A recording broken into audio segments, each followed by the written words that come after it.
नमस्कार दोस्तों। आज की कहानी से आप यह सीखेंगे कि अधर्म को कैसे रोका जा सकता है। तो चलिए कहानी शुरू करते हैं। वाराणसी के राजा ब्रह्मदत्त के समय में बोधिसत्व ने राजमहिषी के गर्भ में जन्म लिया था। नामकरण के दिन उनका नाम ब्रह्मदत्त कुमार रखा गया था। उन्होंने 16 वर्ष की अवस्था में ही तक्षशिला नगरी में विद्याभ्यास करके तीनों वेदों और 18 कलाओं का बहुत अच्छा ज्ञान प्राप्त कर लिया था। उस समय ब्रह्मदत्त ने उन्हें उपराज के पद पर नियुक्त किया था। उन दिनों वाराणसी के निवासी पर्व आदि के दिन देवी देवताओं की पूजा किया करते थे। उस पूजा में सैकड़ों हजारों बकरियां, भेड़े, मुर्गे और सुअरों आदि की बलि दी जाती थी और इन मरे हुए पशुओं के रक्त, मांस तथा फल फूल आदि के साथ देवी देवताओं की अर्चना हुआ करती थी। ये सब बातें देखकर बोधिसत्व सोचने लगे कि लोग देवार्चन में बहुत सी प्राणियों की हत्या करते हैं और इस प्रकार अधिकांश लोग अधर्म पथ पर चलते हैं।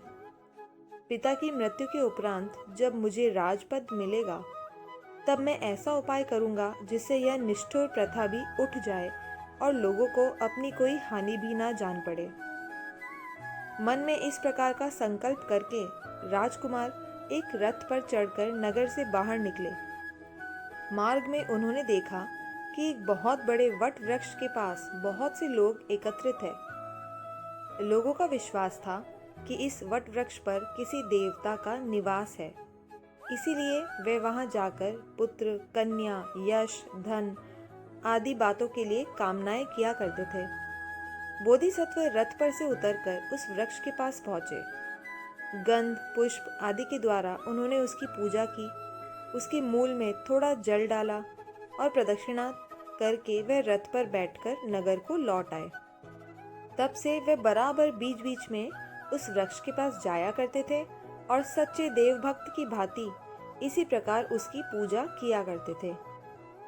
एक समय जब उनके पिता की मृत्यु हो गई तब वे सिंहासन पर बैठे। वे राजधर्म का पालन करते हुए शास्त्र के अनुसार राज्य का संचालन और प्रजा का पालन करने लगे।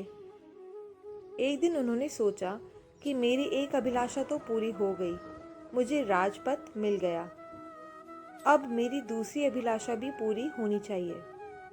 उन्होंने अपने मंत्रियों तथा विद्वान और साधारण गृहस्थ ब्राह्मणों आदि को एकत्र करके उनसे पूछा, क्या आप लोग जानते हैं कि मैंने किस प्रकार राजपद प्राप्त किया है? उन लोगों ने कहा, जी नहीं महाराज, हम लोग तो नहीं जानते। राजा ने कहा, क्या आप लोग जानते हैं कि मैं उस वट वृक्ष की केवल गंध और पुष्प के द्वारा ही पूजा किया करता था और केवल हाथ जोड़कर प्रणाम किया करता था? लोगों ने कहा, हाँ महाराज, यह तो हम लोगों ने भी देखा है।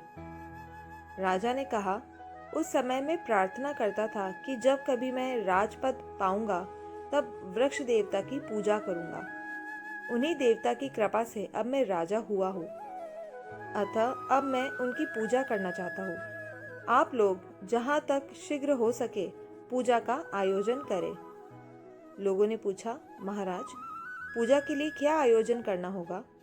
राजा ने कहा कि मैंने उस समय यह प्रण लिया था कि जब भी मुझे राजपद मिल जाएगा उस समय मैं 1000 पाखंडियों की बलि चढ़ाकर देवता को प्रसन्न करूंगा।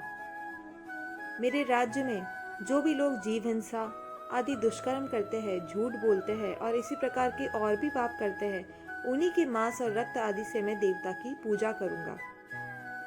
अब मैं सोचता हूँ कि मुझे 1000 पाखंडी कहाँ मिलेंगे, लेकिन मैं देखता हूँ कि अभी तक संसार में अनगिनत पाखंडी है। इससे मुझे आशा है कि मैं शीघ्र ही देव ऋण से मुक्त हो जाऊंगा। तो अब आप लोग जाकर भेरी बजवाकर यह घोषणा कर दीजिए कि मैं देवता को प्रसन्न करने के लिए दुःशील मनुष्यों की बलि दूंगा और इस प्रकार मैं देव ऋण से मुक्त हो जाऊंगा। मंत्री आदि बाकी सभी लोग जो आज्ञा कहकर वहां से चले गए और उन्होंने सारी वाराणसी नगरी में महाराज की इस बात की घोषणा भेरी बजवाकर करवा दी। यह घोषणा सुनते ही सब लोगों ने डर के मारे अपने बुरे कर्मों का त्याग कर दिया। जब तक बोधिसत्व राजा थे तब तक उनकी प्रजा में किसी तरह का अपराधी नहीं देखा गया। इस प्रकार बोधिसत्व ने बिना किसी को कोई दंड दिए अपनी सारी प्रजा को शीलवान बना दिया। वह स्वयं भी आजन्म दान पुण्य आदि शुभ कर्म किया करते थे और देहांत के उपरांत देवनगर में गए थे।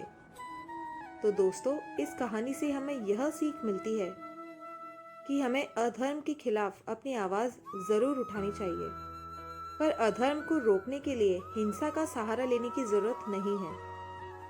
हमें बस अधर्म करने वाले व्यक्तियों को किसी तरीके से डराना है या फिर उन्हें किसी तरीके का लालच देना है जिससे कि वह अधर्म के रास्ते को छोड़कर धर्म के रास्ते पर आ जाए। ऐसा करने से हम अपने आप को हिंसा के रास्ते पर चलकर बुरे कर्म करने से तो बचा ही लेंगे, साथ ही अधर्म के रास्ते पर चलने वाले व्यक्तियों को भी शीलवान बना देंगे और उनके कर्मों को भी अच्छा करने में सफल हो जाएंगे।